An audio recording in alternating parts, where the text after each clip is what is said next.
అందరికీ నమస్కారం. Welcome to republic India coins. Public coin collection వీడియోస్లో ఈరోజు మహి గారు షేర్ చేసిన తన కలెక్షన్లోని కాయిన్స్ వాల్యూస్ ఎంత ఉంటాయో ఈరోజు ఈ వీడియోలో తెలుసుకుందాము. నార్మల్గా అయితే ఈ కాయిన్ వాల్యూస్ వచ్చేసి నేను మెయిల్లోనే ఆన్సర్ చేసి ఉండొచ్చు. బట్ ఈ వీడియో చేయడానికి స్పెషల్గా 2 రీజన్స్ అయితే ఉన్నాయి. ఫస్ట్ రీజన్ వచ్చేసి ఎవరైనా కానీ మీ కలెక్షన్లో ఉండే వాటి వాల్యూస్ తెలుసుకోవాలి అనుకుంటే వీడియోలో వచ్చే మెయిల్కి మీరు పిక్చర్స్ షేర్ చేయొచ్చు. కానీ దయచేసి ఎవరు కూడా ఈ విధంగా పిక్చర్ అయితే షేర్ చేయొద్దు. ఎందుకంటే ఇక్కడ అన్ని కాయిన్స్ ఒకే దాంట్లో పెట్టి ఒకే పిక్చర్ తీసి పంపించారు. ఇవి ఏ ఇయర్ ఏ మింట్ నాకు ఎలా తెలుస్తుంది? అది జూమ్ చేసి చూస్తే కూడా మనకి క్లారిటీ అనేది పోతుంది. ఎప్పుడు కూడా ఇయర్ మింట్ మార్క్ వీటన్నిటిని బేస్ చేసుకొని వాల్యూస్ అనేవి చేంజ్ అవుతూ ఉంటాయి. అది ఎలా చేంజ్ అవుతుందో ఈ వీడియో కంప్లీట్గా చూడండి, మీకే అర్థమవుతుంది. ఇక్కడ ఓవరాల్గా తను షేర్ చేసింది ఓన్లీ ₹2 కాయిన్స్ అనమాట. 1992 నుంచి 2004 మధ్యలో రిలీజ్ చేసిన copper nickel coins, 6 grams weight ఉండే కాయిన్స్. ఓవరాల్గా ఈ టైప్ ఆఫ్ కాయిన్స్లో హయ్యెస్ట్ వాల్యూ ఉండేవి ఏంటి, అదేవిధంగా నార్మల్ వాల్యూ ఉండేవి ఏంటి, వీటిల్లోనే కొన్ని స్పెషల్ కాయిన్స్ ఉంటాయి, అవి హయ్యెస్ట్ వాల్యూ ఉండేవి ఉంటాయన్నమాట. అవన్నీ కూడా మీకు ఇక్కడ నేను క్లియర్గా ఎక్స్ప్లెయిన్ చేస్తాను. ఇందుకోసమే నేను ఈ వీడియో చేయాలనుకునింది. ఒకే వీడియోలో అన్నిటి వాల్యూస్ తెలుస్తాయి. అదేవిధంగా ఎవరు కూడా ఇటువంటి పొరపాటు చేయకుండా ఉంటారు అనేసి. ఇంకొక రీజన్ ఏంటంటే, మీ ఎవరైనా కూడా ఈ పబ్లిక్ కాయిన్ కలెక్షన్ వీడియోస్ కంప్లీట్గా చూసారనుకోండి, ఆటోమేటిక్గా మీ కలెక్షన్లో ఉండే వాటి వాల్యూస్ కూడా తెలిసిపోతాయి. మళ్ళీ మీరు ఇవన్నీ కాయిన్స్ అంటుగా మీ కలెక్షన్ మొత్తం బయటకు తీసి వాటిని పిక్చర్స్ తీసి నాకు షేర్ చేసి నేను వీడియో చేసిన దాకా మీకు వెయిట్ చేసే అంత టైం మీరు వేస్ట్ చేసుకోకుండా సరిపోతుంది. ఓకే, తర్వాత ఇక్కడ విషయంలోకి వస్తే ఈ ₹2 కాయిన్స్ 1992 నుంచి 2004 మధ్యలో రిలీజ్ చేశారు. Copper nickel metal, 6 grams weight ఉంటాయి, 26 mm సైజ్ ఉంటుంది, హెండాకోగనల్ షేప్ అనమాట. ఇవన్నీ ఎందుకు చెప్తానంటే మీకు చివరిలో అర్థమవుతుంది. ఇక్కడ హయ్యెస్ట్ వాల్యూ కాయిన్ తీసుకుంటే 1992 నోయిడా మింట్. ఇక్కడ మీకు పిక్చర్లో కనపడుతున్న ఈ కాయిన్ అనమాట.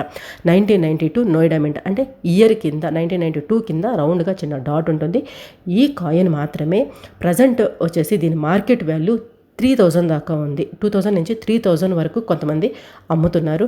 బట్ అదే రేటుకి మీ దగ్గర ఎవరైనా డీలర్స్ కొంటారా అంటే మాత్రం ఖచ్చితంగా కొనరు. ఎవరైనా కాయిన్ కలెక్టర్స్ మీ దగ్గర కన్నా అప్రోచ్ అయ్యారంటే మాత్రం కొంచెం అటు ఇటుగా ఈ కాయిన్ని మీ దగ్గర కొనుక్కుంటారు. అదేవిధంగా నార్మల్గా అయితే ఈ కాయిన్ వాల్యూ వచ్చేసి ₹1000 నుంచి 2000 వరకు ఉంటుంది. బట్ ప్రజెంట్ మాత్రం 2000 నుంచి 3000 వరకు ఈ కాయిన్ని అమ్ముతున్నారు. దాని తర్వాత కొంచెం ఎక్కువ వాల్యూ చెప్పుకోవాలి అని అంటే 2004 కోల్కతా మింట్. ఇక్కడ మీకు పిక్చర్లో కనపడుతుంది. 2004 కింద ఎటువంటి మింట్ మార్కు లేదు, అంటే అది కోల్కతా మింట్ కాయిన్ అనమాట. ఈ కాయిన్ కూడా నార్మల్గా అయితే 200 నుంచి 400 వరకు దీని వాల్యూ ఉండేది. కాకపోతే ప్రజెంట్ మాత్రం 500 నుంచి 600 వరకు ఈ కాయిన్ని అమ్ముతున్నారు. నెక్స్ట్ వచ్చేసి 1996లో రిలీజ్ చేసిన కాయిన్స్ కూడా కోల్కతా అండ్ నోయిడా మింట్ అనమాట. చెప్పాను కదా, కోల్కతా అంటే ఎటువంటి మింట్ మార్క్ ఉండదు, నోయిడా అంటే రౌండ్ డాట్ ఉంటుంది. అదేవిధంగా 1994 నోయిడా మింట్, 2002 నోయిడా మింట్, ఈ టైప్ ఆఫ్ కొన్ని కాయిన్స్ మాత్రం ఉన్నాయి. ఈ కాయిన్స్ దగ్గర మార్కెట్ వాల్యూ ప్రజెంట్ అయితే ₹80 నుంచి ₹100 మధ్యలో వీటి వాల్యూ ఉన్నాయన్నమాట. అంటే కాయిన్ కండిషన్ బేస్ చేసుకొని కొనేవాళ్ళు అమ్మేవాళ్ళ రిక్వైర్మెంట్ బేస్ చేసుకొని ఈ వాల్యూస్ అనేవి చేంజ్ అవుతూ ఉంటాయి. అదేవిధంగా 1990 కాయిన్, ఇది 8 grams వెయిట్ ఉండే కాయిన్ అనమాట. ఈ 1990 హైదరాబాద్ మింట్ కాయిన్ కూడా మనకి ₹80 నుంచి ₹100 లేదంటే ₹120 వరకు వీటి వాల్యూస్ అనేవి ప్రజెంట్ అయితే ఉన్నాయి. వీటిల్లో హయ్యెస్ట్ వాల్యూ ఉండే కాయిన్స్ అనమాట. మిగిలినవి అన్నీ కూడా వెరీ నార్మల్ కాయిన్స్. జస్ట్ ఒక ₹5 నుంచి ₹10 వరకు మ్యాక్సిమం వీటి వాల్యూ ఉంటుంది. నెక్స్ట్ వచ్చేసి ఇక్కడ మీకు పిక్చర్స్లో కొన్ని కాయిన్స్ కనపడతాయి. ఇవన్నీ కూడా ఎర్రర్ కాయిన్స్ అనమాట. అంటే ప్రింటింగ్ పక్కగా పడ్డ కాయిన్స్ కానివ్వండి, కట్ అయిన కాయిన్స్ కానివ్వండి, ప్రింట్ డబుల్ టైమ్స్ ప్రింట్ అయిన కాయిన్స్ కానివ్వండి, అదేవిధంగా వెయిట్లో డిఫరెన్స్ రావచ్చు, మెటల్లో డిఫరెన్స్ రావచ్చు, షేప్లో డిఫరెన్స్ రావచ్చు. ఇటువంటివి అన్నీ కూడా ఎర్రర్ కాయిన్స్ కిందకి వస్తాయి. ఇక్కడ మీరు ఈ కాయిన్ గమనించారంటే 2001 హైదరాబాద్ మింట్ కాయిన్ అనమాట. ఇది డబుల్ టైమ్ అనమాట ప్రింట్ అయ్యింది. మీరు కొంచెం నీట్గా అబ్జర్వ్ చేస్తే అర్థమవుతుంది.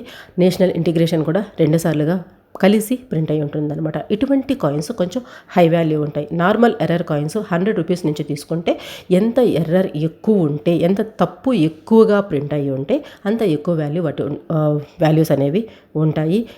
అదేవిధంగా ఇదే కాయిన్స్ అంటే మెటల్ తప్పుగా ప్రింట్ అయినా కానీ ఇవి కాపర్ నికెల్ కాయిన్స్ అనమాట. పొరపాటున ఇవి స్టెయిన్లెస్ స్టీల్ కాయిన్స్ ప్రింట్ అయ్యాయి అనుకోండి, అలాంటప్పుడు కూడా వీటి వాల్యూ అనేది ఎక్కువ ఉంటుంది. అవి మీరు ఎలా గుర్తించవచ్చు అంటే, ఈ కాయిన్ కన్నా మ్యాగ్నెట్ దగ్గర పెట్టారంటే మ్యాగ్నెట్కి అంటుకుంటే అది స్టీల్ కాయిన్, మ్యాగ్నెట్కి అంటుకోకపోతే అది కాపర్ నికెల్ కాయిన్ అనమాట.